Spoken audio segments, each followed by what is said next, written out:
Most of you guys won't know this, but before I was a comic, I went to school to be a chef. I went to culinary school, but I did not finish.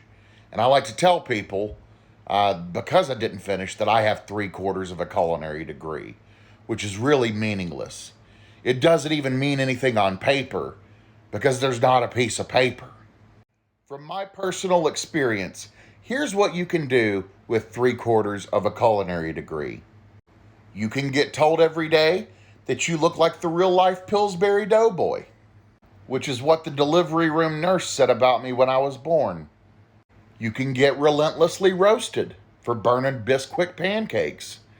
Yes, they did probably teach that in the last quarter.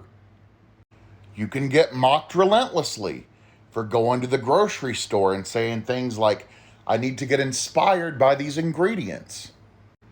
You can get called homophobic slurs for using culinary terms like mise en place.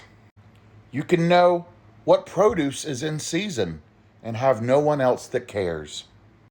You can have your loved ones roll their eyes at you because you referred to serving food as plating the dish.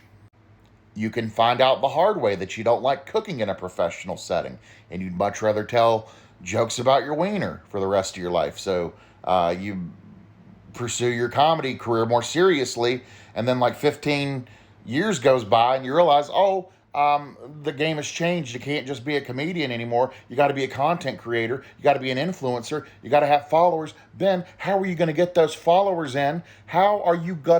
What's your angle, Ben? You got to have something.